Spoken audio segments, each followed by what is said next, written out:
అమ్మో! శీతాకాలం అయితే వచ్చేసిందంటే ఈ టైంలో మనం ఉలవలతో చేసిన వస్తువులు తింటే చాలా మంచిదండి. దగ్గు, జలుబు అనేది రావు. ఉలవ చారు ఎలా చేయడమో నేర్చుకుందామండి. ఉలవ చారుని నేను 2, 3 రకాలుగా చేయొచ్చు. అయితే ఉలవ చారు తక్కువ ఐటమ్స్‌తో నేను చేయడం చూపిస్తున్నానండి.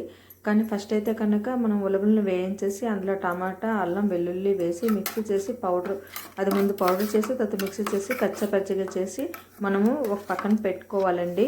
చింతపండు రసాన్ని తీసేసి అందులో ములక్కాడలు, వంకాయలు, అల్లం, ఆనపకాయ ఏముంటే అవన్నీ వేసుకొని మనం ఉడికించుకోవాలి. నేనైతే కనుక ములక్కాడలు ఉన్నాయి, ములక్కాడలు వేసేసానండి. వేసిన తర్వాత మనం ఏంటంటే ఈ ఉలవలు కచ్చాపచ్చిగా చేశాను కదా, టమాటా, వెల్లుల్లి, అల్లము, ఉలవలు కలిసి పౌడర్ చేసింది అది ఇలా వేసేస్తే సరిపోతుంది.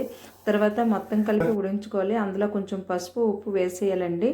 తర్వాత మనము ఉడుకుతున్న టైంలో ఇంకో ప్రక్కన మనం పోపుకి రెడీ చేసుకుంటాము. అందులో జీలకర్ర, ఆవాలు వేసాము. తర్వాత ఉల్లిపాయలు, యాక్చువల్లీ ఉలవలు మనకి చింతపండు రసంలో పెద్దగా కట్ చేసి వేసేవారు. ఇప్పుడు అంతా చిన్న ట్రెడిషన్ కాబట్టి అందరూ గుండగా చేస్తే వేసేస్తున్నారండి. పెద్దగా ఎవరు తినట్లేదు, టైం టేకింగ్. పెద్ద ఫ్యామిలీస్ ఉండే వాళ్ళు అయితే కనుక ఉలవ కట్టిన ఎక్కువ ఉలవలతో చేస్తారు. మనం ఉలవచారు ఎందుకు చేసుకుంటామంటే తక్కువతో మనకు వేస్టేజ్ అవ్వకుండా చిన్న గిన్నెలో తక్కువైతే పెద్ద గిన్నెలు అవ్వదు కాబట్టి కొంచెం చేసుకోవాలంటే చిన్న పొడి చేసుకుంటే మనకి ఈజీ అవుతుందని ఇలా చేస్తున్నానండి.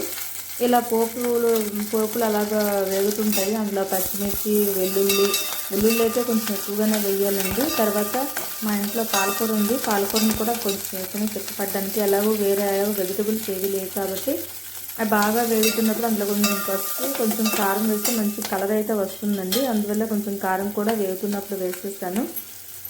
మనము ఉలవచారుని ఆల్రెడీ ఇంకో ప్రక్కన బాగా ఉడుకుతుంది కదండి ములక్కాడలతోని.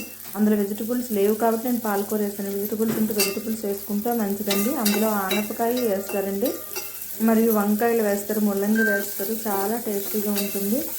ఇది మరుగుతుంది కదండి, ఇప్పుడు దీని పోపుని అలాగా ఇది వేస్తుంటాము.